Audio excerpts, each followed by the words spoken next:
जेसीबीने मोटरसायकलला जोरदार धडक दिल्याने झालेल्या भीषण अपघातात मोटरसायकलवरील तरुणांचा जागीच मृत्यू झाल्याची दुर्दैवी घटना आज 13 मार्च 2026 रोजी सकाळी 10 वाजता ऐरोली सेक्टर 14 येथील न्यू होरायझॉन शाळेसमोर घडली। या प्रकरणी रबाले पोलिसांनी जेसीबी चालक हनुमंत मारुती शिंदे याला ताब्यात घेतले आहे।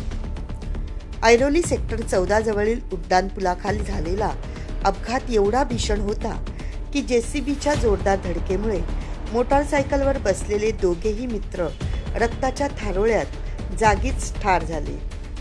दिग्विजय बाबासाहेब दिंडे राहणार सेक्टर 4 ऐरोली आणि हर्षद सावर्डेकर अशी मृत्युमुखी पडलेल्या युवकांची नावे आहेत। जेसीबी चालक हनुमंत शिंदे हा जेसीबी चालवीत ऐरोली सेक्टर 14 समोरील रस्ता क्रॉस करीत होता। त्याच वेळी समोरून आलेल्या मोटारसायकलला जेसीबीने जोरदार धडक दिल्याने दुचाकीवरील दोघांच्या डोक्याला गंभीर दुखापत झाल्याने दिग्विजय दिंडे आणि हर्षद सावर्डेकर हे दोघे मित्र जागीच गतप्राण झाले।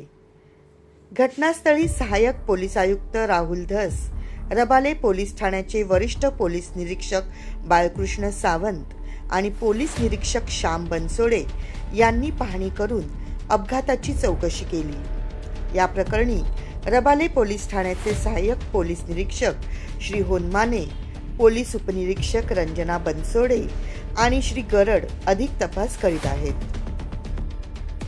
कॅमेरामन अक्षय तांडेलसह रिपोर्टर पल्लवी पाटील, आवाज महाराष्ट्राचा, नवी मुंबई। नवी मुंबई, ठाणे आणि रायगड परिसरातील ताज्या घडामोडी, समस्या, विविध क्षेत्राशी संबंधित बातम्या पाहण्यासाठी आवाज महाराष्ट्राच्या या वेब न्यूज चॅनलला सबस्क्राईब करा आणि नोटिफिकेशन मिळवण्यासाठी बेल आयकॉनला प्रेस करा।